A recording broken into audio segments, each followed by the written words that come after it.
My cousin wore a wedding dress to my engagement party, announced her pregnancy at my wedding, scammed everyone with a baby registry, and now she's mad that I'm exposing her. I still remember the moment Pedro proposed to me. We were surrounded by family and friends, at my favorite restaurant, and a band started playing when I said yes. It was perfect, except for the fact there was one thing missing: my cousin Daniela. We've always been extremely close, so her not being there broke my heart. I had no idea why she wasn't here, and I tried so hard to not think about it, but I just couldn't ignore. And that's something I still regret to this day, because I called Daniela the next morning, and she told me, "I don't want you to marry him. You can do a lot better." Wait, what? Then there was beeping on the other end. I drove over to her house after work that day, demanding that we talk. When she opened the door, she gave me a big hug and started speaking in a fake high-pitched voice. "Ah, Bonita, so good to see you." I tensed up while her arms wrapped around me, and after we walked inside, I asked her what the call was about. She just laughed. "That was just a joke, amor. Don't take yourself too seriously. Have I taught you nothing?" As I looked into her widened eyes, I swore I could see some sort of envy or even hatred, but I brushed it off. I told myself she was family, and family is always happy for each other, right? But then she began insisting that we start planning the engagement party. She ended up planning the whole thing by herself in front of me, which I thought was kinda odd, but because it seemed like a good plan, I ran with it. Fast forward to the day of the engagement party. I was getting ready with my mom when she handed me the dress that Daniela had picked out. I expected a white or beige color, but instead it was light green. But I wasn't even suspicious, just grateful, because Daniela had always insisted green was my color. Plus, I still felt pretty. And when Pedro picked us up, I felt like a princess, because he got out of the car, twirled me around, and called me Divina so many times that by the time we arrived, my face was still red from how much I was blushing. Unfortunately, my joy was short-lived, because when I saw Daniela, a wave of nausea hit me. It wasn't that she looked ugly, quite the opposite actually. She looked beautiful, in her white ball gown style dress. Luckily, I didn't have to say anything, because Pedro instantly pulled her aside and politely asked her why she had chosen this attire. "I just love the color white." I knew my husband was about to say something he'd regret, so I swooped in. "Hey Danielle, I feel pretty upstaged right now.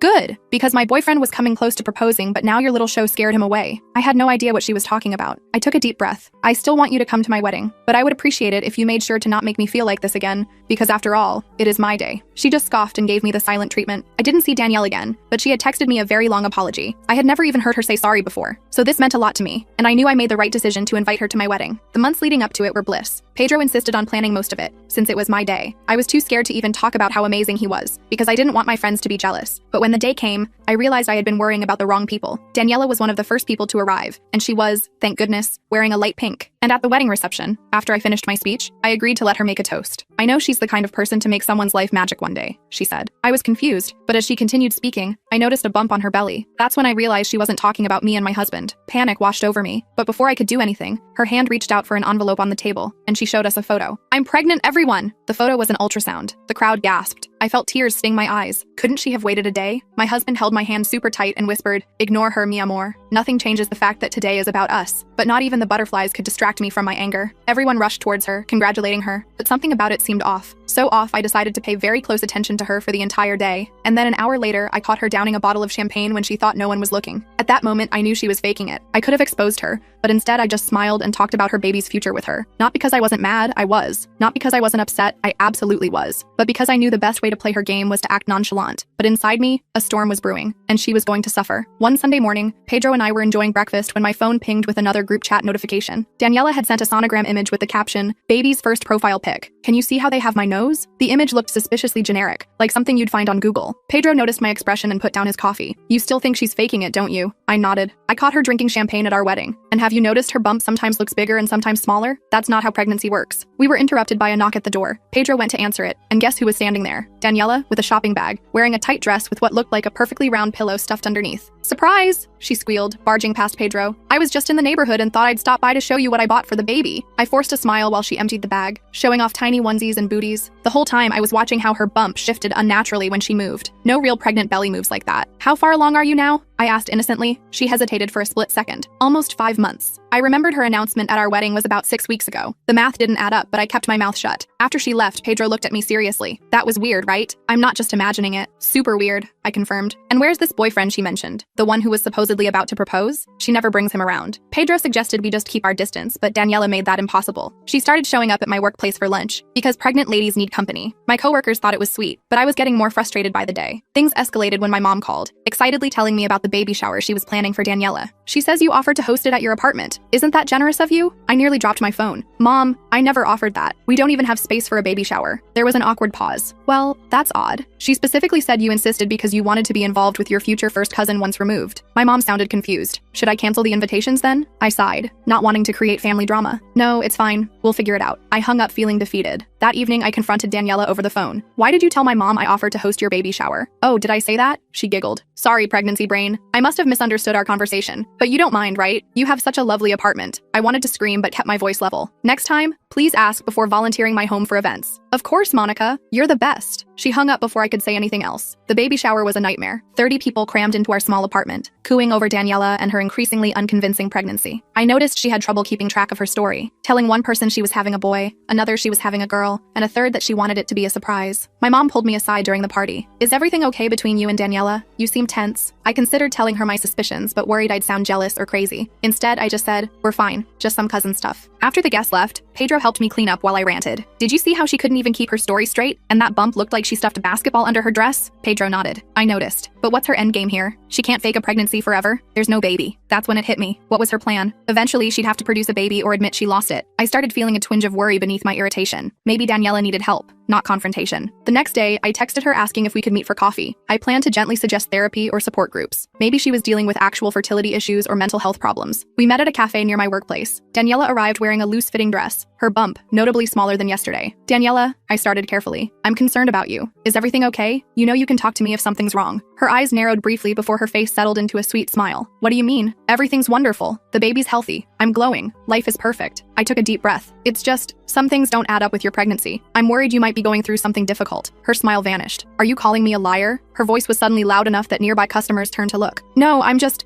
because you got the perfect proposal and the perfect wedding and the perfect husband doesn't mean you get to rain on my parade too. She was fully shouting now. I tried to calm her down. Daniela, please, I'm not trying to. You've always been so jealous of me. Even as kids, you couldn't stand that I was prettier and more popular. This was completely untrue. But she was on a roll. She stood up, hand dramatically on her bump. I can't believe my own cousin would stress me out like this in my condition. The doctor said I need to avoid negative people. With that, she stormed out, leaving me sitting there mortified as everyone stared. I returned to work shaken. An hour later, my phone exploded with messages. Daniela had posted on social media that I had accused her of faking her pregnancy because I was jealous and couldn't stand not being the center of attention anymore. She included a photo of herself crying, mascara running down her cheeks. My mom called, upset. How could you say such things to her? She's family. I tried explaining, but it sounded weak even to me. Mom, things aren't what they seem with Daniela. She's having a baby, Monica. Your cousin is bringing new life into this world and you're treating her horribly. By evening, various relatives had messaged me expressing their disappointment. Even Pedro's mother called him, asking if I was doing okay mentally. That night, I broke down crying in Pedro's arms. Everyone thinks I'm the villain, and maybe I am? What if she really is pregnant and I'm just being paranoid? Pedro held me tight. You're not crazy. Something's definitely off about this whole situation. The next morning, I woke up to another social media notification. Daniela had announced she was having twins now, TWINS, when just yesterday it was one baby. The post had hundreds of likes and comments congratulating her. That's it, I said to Pedro. I need proof. I started documenting everything. Screenshots of her contradictory posts, photos where her bump size changed dramatically from day to day,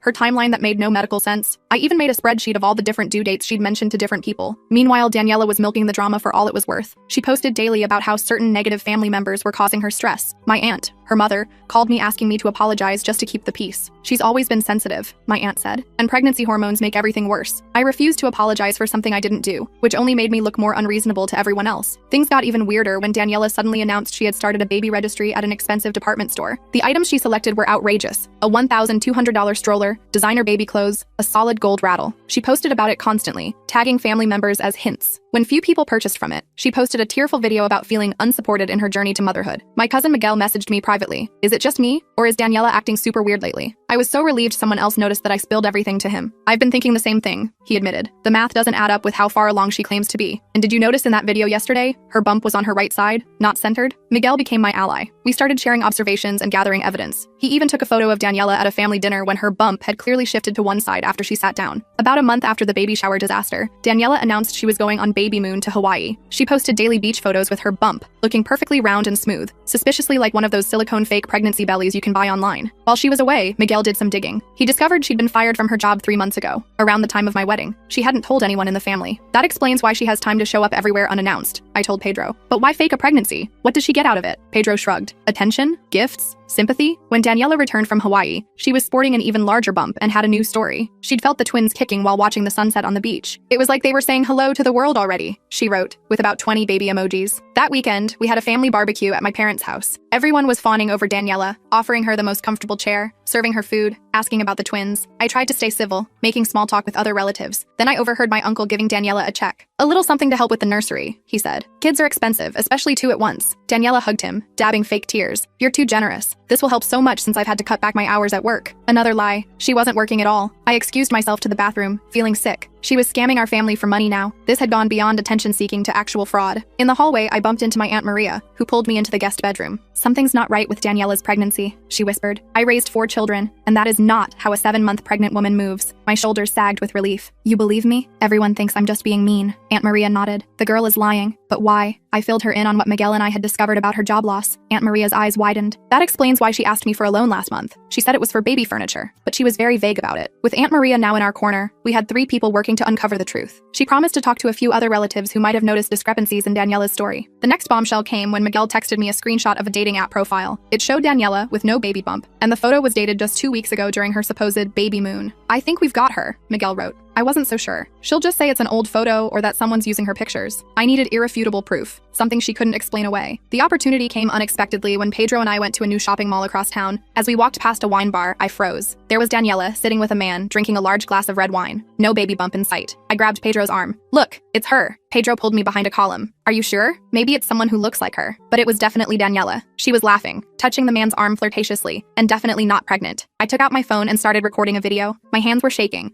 but I managed to get clear footage of her drinking wine and standing up, completely flat-stomached, to go to the bathroom. What do we do now? Pedro asked. I thought for a moment. Nothing yet. Let's gather more evidence first. Over the next week, I did some serious detective work. I discovered Daniela had set up a GoFundMe for her high-risk twin pregnancy, claiming she needed help with medical bills. She'd raised over $3,000 from family, friends, and strangers. Miguel found out the man she was with at the wine bar was her former boss, the one who had fired her. Apparently, they were now dating. Aunt Maria reported that Daniela had been borrowing money from multiple relatives, using the babies as leverage. It was time for a confrontation, but I needed to be smart about it. Daniela had already painted me as jealous and unstable to the family. If I accused her without solid proof, she'd just twist it around again. I decided to set a trap. I texted Daniela, "Hey, I found this amazing sale on baby furniture at that new mall. Want to check it out Saturday?" She replied immediately, "Oh my god, yes! The twins need everything still. You're the best cousin ever." On Saturday, Pedro drove me to the mall early. The plan was simple. I'd meet Daniela at the food court, then suggest we check out the baby store. Our path would take us right past the wine bar where I'd seen her before. Miguel and Aunt Maria would be positioned there, ready to record if her boyfriend showed up again. Daniela arrived wearing a flowy dress with an enormous fake bump. She hugged me like we were best friends,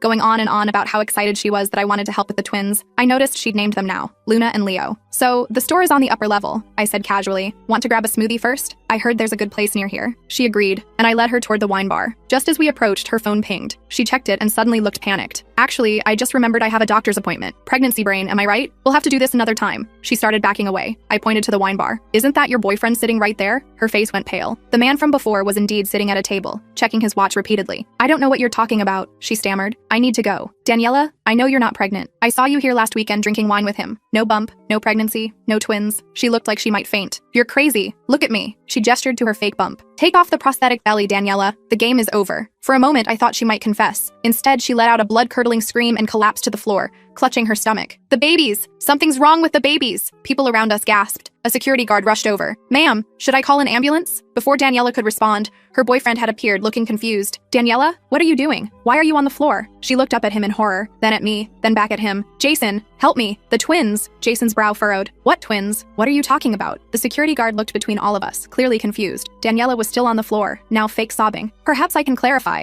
came Aunt Maria's voice as she approached with Miguel. "My niece Daniela has been pretending to be pregnant with twins for several months. She's been collecting money from family members and online donors for a pregnancy that doesn't exist." Miguel added, "We have proof," holding up his phone. Dating profiles, videos of her drinking alcohol, contradictory social media posts. The security guard helped Daniela to her feet, and in the process, her fake silicone belly shifted noticeably to one side. There was an audible gasp from onlookers. Jason looked horrified. "What the hell, Daniela? Is this true? You told me you needed time off work for stress?" Daniela's face contorted with rage. She pointed at me. "This is all your fault. You've always had everything. The perfect boyfriend, the perfect proposal, the perfect wedding. Everyone always loves you more." I didn't know what to say. This wasn't about jealousy. This was something much deeper, much more disturbed. Aunt Maria put her arm around Daniela. "This has gone too far. You need help." Daniela shrugged her off. "I don't need help. I need people to pay attention to me for once. She started backing away, bumping into a trash can. The security guard stepped toward her. Ma'am, I think you need to come with me. Falsely collecting money under pretenses like this could be considered fraud. Daniela's eyes darted around, looking for escape. In a sudden move, she reached under her dress and pulled out the silicone belly, throwing it at me. Fine. Are you happy now? I'm not pregnant. The food court had gone silent, everyone staring at the bizarre scene unfolding. I felt a mix of vindication and sadness. This wasn't how I wanted things to end. Daniela turned to run, but security stopped her. They took her to the mall office while Jason, looking stunned, followed. Miguel went along to show them the evidence we'd gathered. I stood there with Pedro and Aunt Maria, feeling drained. That was intense, Pedro said, putting his arm around me. Aunt Maria sighed. She's been troubled for years. Her mother, my sister, has always enabled her behavior. This time she went too far. The aftermath was messy. Daniela had to return the money she'd collected from the GoFundMe, which violated their terms of service. Several family members who had given her cash or gifts were furious, though some just felt sorry for her. My aunt and uncle finally got Daniela to agree to therapy. It turned out she'd been struggling since losing her job, and seeing me succeed in her eyes had triggered some deep-seated issues. She'd created the fake pregnancy for attention, but then got caught up in her own lies, especially when people started giving her money and gifts. A month after the mall incident, Daniela sent me a handwritten letter. It wasn't exactly an apology. She still blamed me for pushing her to extremes, but she acknowledged that what she did was wrong. She was seeing a therapist twice a week and working through her issues. I showed the letter to Pedro, who raised his eyebrows. Well, it's something, I guess. Yeah, I agreed. It's a start. My relationship with Daniela would never be the same. The trust was broken, possibly beyond repair, but at least the truth was out, and we could all begin to heal from this bizarre chapter. As for me and Pedro, we were stronger than ever. He stood by me when everyone thought I was just being petty, and he helped me handle the situation with as much grace as possible. We decided to take a break from family drama and booked a trip to Spain to visit his relatives, people who had no idea about the fake pregnancy saga. The night before our flight, Pedro kissed my forehead and said, "You know what's funny? After all this craziness, I'm even more certain I married the right woman." I smiled. Even though my family is clearly insane, especially because of that, he laughed. "You stayed calm and collected through this whole thing. You were firm but fair. That's the woman I fell in love with." As we packed our suitcases, I felt a weight lifting. The Daniela situation had been resolved, and while the family would need time to process everything, at least we were moving forward with truth instead of lies. Little did I know, our drama with Daniela wasn't actually over. It was just changing form. 2 days into our Spanish vacation, I got a frantic call from my mom. "Daniela's been telling people that you stole from her during the confrontation at the mall. She says you took her wallet and that's why she couldn't pay back the GoFundMe money." I nearly dropped my phone. "Mom, that's completely untrue. There were witnesses, security guards. She's lying again." "I know, honey. Most of us don't believe her, but she's convincing some people, especially those who weren't there." I hung up feeling frustrated. Even with all the evidence, Daniela was still trying to manipulate the situation. Pedro noticed my expression, and I filled him in. "We should just enjoy our vacation," he said reasonably. "Deal with it when we get back." He was right, and I tried to focus on enjoying Spain. We visited his grandmother in Barcelona, toured the Sagrada Familia, and ate our weight in paella and churros. For a few blissful days, I managed to forget about Daniela. Then Pedro's phone pinged with a notification. He looked at it and his face darkened. "You need to see this." It was a social media post from Daniela, tagging both of us. She had photoshopped pictures to make it look like I had been harassing her for years. The post claimed I had been obsessed with ruining her life, out of jealousy. She even alleged that Pedro had originally been interested in her before meeting me. "That's insane," I sputtered. "You'd never even met her before we started dating." Pedro was furious. "This has gone too far. She's attacking both of us now." I called my mom again, who confirmed that Daniela was spinning an entirely new narrative. According to her, she had never claimed to be pregnant. That was a misunderstanding I had created to make her look bad. She was saying I had orchestrated the whole mall confrontation to humiliate her. Incredibly,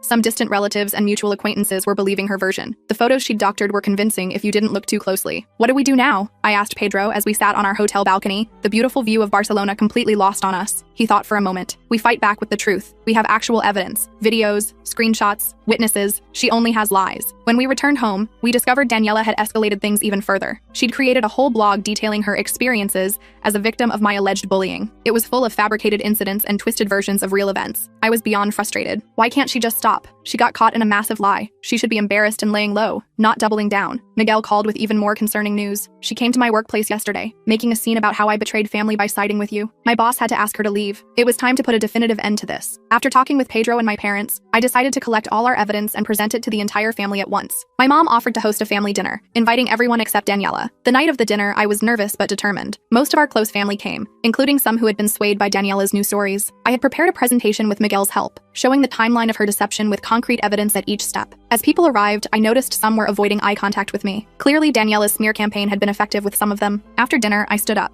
"I know there's been a lot of confusion about what happened with Daniela. I want to clear the air once and for all." I walked everyone through the fake pregnancy, showing the contradictory social media posts, the videos from the mall, and statements from people who had given her money. I explained how after being caught, she had created a new lie to make herself the victim. I'm not doing this to hurt Daniela, I concluded. I'm doing this because the truth matters. She needs professional help, not more enabling. There was silence when I finished. Then my uncle, Daniela's father, spoke up. We've known something was wrong for a while. This isn't the first time she's created elaborate stories for attention. That opened the floodgates. Other relatives shared similar experiences, times when Daniela had lied about illnesses, relationships, or achievements. It became clear that this pattern had been going on for years, with family members individually aware, but never discussing it collectively. Aunt Maria suggested a family intervention with Daniela's therapist present. Everyone agreed it was time to address these issues head-on, rather than letting them fester. 2 days later, Daniela showed up unannounced at our apartment. I was alone, as Pedro was at work. I hesitated before opening the door, then decided to face her directly. She looked different, subdued, with no makeup and casual clothes. "Can I come in?" she asked quietly. I let her in but left the door open, not entirely trusting her intentions. She sat on our couch, fidgeting with her hands. "My parents told me about the family meeting. They said everyone knows everything now." I nodded, waiting. "My therapist says I have issues with attention-seeking and compulsive lying," she continued. "She thinks it stems from when I was a kid and felt overlooked because my brothers were always causing trouble." I wasn't sure what to say, so I just listened. "I'm not saying that excuse is what I did," she added hastily. "It doesn't. I know I hurt you. I know I embarrassed myself and the family." This was the most genuine I'd ever seen her. "What about the blog and the social media posts claiming I bullied you?" She looked down. "I'll delete them. All of it. My therapist says I need to start taking responsibility for my actions instead of creating new lies to cover old ones." There was an awkward silence. I wasn't ready to forgive her, but I appreciated this step toward honesty. "I don't expect us to be close again," she said. "I probably ruined that forever, but I wanted you to know I'm really working on myself." After she left, I called Pedro to tell him about the visit. He was skeptical but hopeful. "People can change if they really want to," he said. Over the next few weeks, Daniela made good on her word. She deleted the blog and the false social media posts. She returned gifts she'd received for the fake babies. She even posted a vague public apology about not being honest and working on personal issues. It wasn't perfect, but it was progress. Family gatherings were still awkward, but at least the air was clearing. Daniela started attending therapy consistently and got a new job at a small marketing firm. 6 months after the mall confrontation, I ran into Daniela at the grocery store. We made small talk about work and weather. As we were about to part ways, she said, "I really am sorry, for everything." I nodded. "I know. I hope things are getting better for you." She smiled slightly. "They are, slowly. Real life isn't as exciting as the stories I used to make up, but it's steadier." As I watched her walk away, I felt a sense of closure. The cousin drama that had dominated the first year of my marriage was finally settling down. Daniela was getting the help she needed, and I was free to focus on building my life with Pedro without constant interruptions. That night, I told Pedro about the encounter. He hugged me tight and said, "I'm proud of you for handling all this with such grace." I laughed. "I don't know about grace. There were definitely moments I wanted to scream in her face, but you didn't," he pointed out. "You stood your ground with evidence and truth instead of sinking to her level." He was right. Throughout this bizarre ordeal, I'd managed to stay true to myself, and in the end, that's what mattered most. The family wound was beginning to heal, and I was finally ready to move forward. No more fake pregnancies, no more drama, just real life with its ordinary ups and downs. And after everything we'd been through, ordinary sounded absolutely perfect. As I sat there thinking about how perfect ordinary sounded, my phone buzzed. It was a text from Miguel. "Hey, have you seen Daniela's Instagram today?" I sighed and opened the app, bracing myself for whatever new drama was brewing. But instead of some outrageous claim, I saw a normal post of Daniela at her new job, smiling with colleagues. The caption read, "6 months at the new place. Grateful for second chances." It seemed genuine. "Looks like she's really turning things around," I told Pedro, showing him the post. He nodded, looking relieved. "That's good. Maybe we can finally have some peace." But I should have known better than to jinx it. 2 weeks later, my mom called me while I was grocery shopping. "Honey, have you heard from Daniela recently?" "Not since I bumped into her at the store." "Why?" There was an awkward pause. "Well, she's been telling people that she's planning your baby shower." I nearly dropped a carton of eggs. "My what?" "Your baby shower. She's saying you're pregnant and due in August." I leaned against my shopping cart, completely stunned. "Mom, I'm not pregnant. We're not even trying yet." "That's what I thought," my mom sighed. "She mentioned it at your aunt's birthday dinner last night. Said you wanted to keep it quiet for the first trimester, but that she was authorized to start planning." I abandoned my half-filled cart and drove straight home. Pedro was just as shocked as I was when I told him. "Why would she make this up?" he asked, pacing our living room. Things were finally calming down. I called Daniela immediately. She answered on the first ring, sounding suspiciously cheerful. "Monica, I was just thinking about you." "Daniela, why are you telling people I'm pregnant?" "Oh," she laughed awkwardly. "I thought it was supposed to be a surprise. Did someone spoil it?" "There is no it. I'm not pregnant." There was a long pause. But you told me at the grocery store. You said you wanted me to plan the shower because it would give me something positive to focus on." "That never happened. I never said anything remotely like that." Another pause. "Are you sure? Maybe you forgot." I was beyond frustrated. "Daniela, you need to call everyone you told this lie to and correct it immediately." "It wasn't a lie," she insisted, her voice rising. "You definitely told me. I wouldn't make something like this up." But she absolutely would. I hung up and immediately texted Miguel to help me do damage control. Within an hour, he confirmed Daniela had told at least a dozen family members about my pregnancy. That evening, I got a call from Daniela's therapist. Ms. Rodriguez, this is Dr. Klein. Daniela has signed a release allowing me to speak with you. She's quite upset about your conversation today. I explained what happened while trying to keep my frustration in check. The therapist sighed. I suspected something like this might happen. Daniela has been making progress, but recovery from these patterns isn't linear. Would you be willing to come in for a joint session? I think it could be beneficial for both of you. I wasn't thrilled about the idea, but I agreed. Maybe with a professional mediator, we could finally put an end to these fantasies. The session was scheduled for the following week. Pedro drove me there for moral support, though he waited in the lobby. When I entered Dr. Klein's office, Daniela was already seated, looking tearful. Dr. Klein was a calm, middle-aged woman with kind eyes. Thank you for coming, Monica. Daniela has something she'd like to say. Daniela looked at her hands. I made it up. You never told me you were pregnant. I don't know why I said that. I appreciated the direct admission, but I needed more. This can't keep happening, Daniela. Do you understand that? She nodded miserably. Dr. Klein took over. We've been discussing why Daniela creates these stories. It seems that when things are going well for you, she feels a need to either insert herself into your happiness or create a narrative where she has information others don't. Daniela wiped her eyes. I've always felt like I was in your shadow. Even when we were kids, everyone would say how pretty and smart and nice you were. No one ever said those things about me. This was news to me. I'd never thought of our relationship that way. That doesn't make what I did okay, she continued. My therapist is helping me find healthier ways to feel important, I guess. Dr. Klein explained that Daniela was working on a comprehensive recovery plan, including medication for anxiety and regular therapy, but part of her healing involves making amends and establishing boundaries. That's why I suggested this meeting. By the end of the session, we had a clear agreement. Daniela would correct the pregnancy rumor immediately, she would not spread information about me without checking first, and I would give her space to focus on her recovery without cutting her off completely. It wasn't perfect, but it felt like the most realistic solution. As we were leaving, Daniela stopped me in the hallway. I really am sorry, she said, looking genuinely remorseful. Not just for this, but for everything. The fake pregnancy, the lies, ruining your wedding, all of it. For the first time, I actually believed her. The next few months were surprisingly peaceful. Daniela kept her distance but sent occasional normal texts. A funny meme, a question about a family recipe, nothing weird or dramatic. She corrected the pregnancy rumor as promised, and even explained to everyone that she was working through some personal issues. Pedro and I finally got our lives back. We painted our guest room, took a weekend trip to the beach, and started talking seriously about when we might actually want to start a family. It was the normal, drama-free existence we'd been craving. Then came my birthday. My mom insisted on hosting a small dinner party, just immediate family. I wasn't sure if Daniela would be invited, but when I arrived, she was already there, helping set the table. She gave me a quick hug, nothing over the top. Happy birthday! I brought cupcakes from that bakery you like. Throughout dinner, I kept waiting for something weird to happen, for Daniela to make an announcement or create some scene, but she just participated in normal conversation, laughing at my dad's terrible jokes and complimenting my mom's cooking. After dessert, she handed me a small wrapped gift. Inside was a framed photo of us as kids, maybe 5 and 9 years old, building a sandcastle at the beach. On the back, she'd written, "Remember when things were simple? I'm working to get back there. Love, D." I felt a lump in my throat. Thanks, Daniela. This is really thoughtful. She smiled slightly. Your mom helped me find the picture. I thought you might like it. As people started clearing the table, Daniela pulled me aside. I've been seeing Dr. Klein twice a week. She diagnosed me with borderline personality disorder and some other stuff. The medication is helping a lot. That's good, I said, genuinely pleased for her. You seem calmer. She nodded. I am, and I've been thinking about what happened with the fake pregnancy and everything after. I know sorry doesn't fix it, but I want you to know I'm really working on myself. I believed her. This wasn't the performative, dramatic Daniela I'd become accustomed to.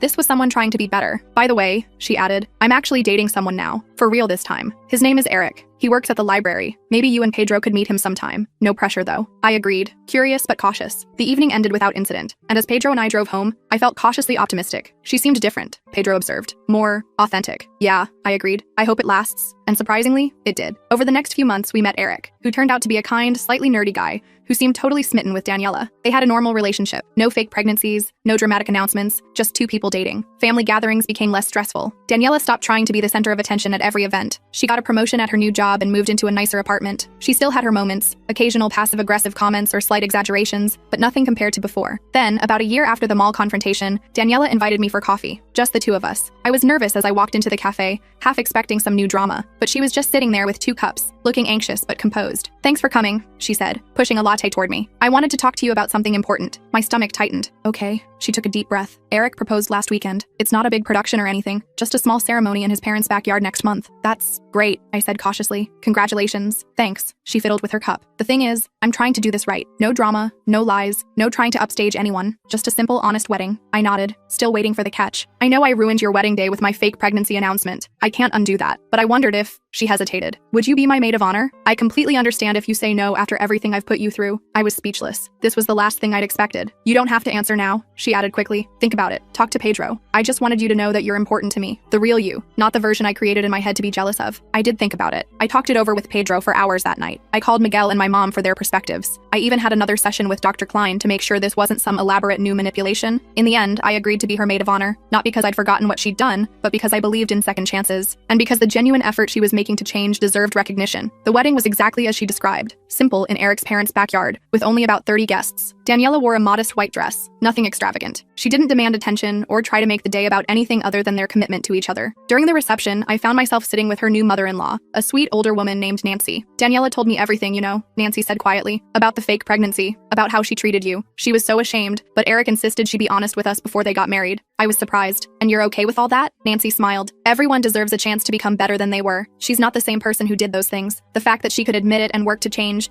that shows character. As I watched Daniela dancing with Eric, looking genuinely happy without needing to be the center of attention, I felt a sense of peace wash over me. This chapter of our lives was truly closing. On our way home, Pedro squeezed my hand. You okay? I nodded. Yeah, actually. I think Daniela's really changed. Not perfectly, but significantly. People can surprise you, he said with a smile. Sometimes in good ways. 6 months later, Pedro and I found out I was actually pregnant. For real this time. When we told our families, Daniela hugged me warmly and said, I'm so happy for you both. No dramatics, no trying to steal the spotlight. She kept her word throughout my pregnancy. No fake announcements, no weird competition. When my daughter Lucia was born, Daniela visited the hospital with a small gift and stayed only as long as was appropriate. Looking at my beautiful baby girl, with Pedro beside me and our family drama finally behind us, I felt a contentment I hadn't experienced in years. Sometimes the people who hurt you the most are capable of the most meaningful growth. And sometimes giving someone a second chance, with proper boundaries and expectations, allows both of you to heal. I'm not saying everyone should forgive toxic behavior, or that all relationships can be saved. But in our case, with a lot of work, mostly on Daniela's part, and professional help, we found our way back to something resembling a healthy family dynamic. As for me and Pedro, we're just enjoying being new parents and experiencing all the real drama that comes with a newborn. No fake pregnancies needed. The actual thing is challenging enough.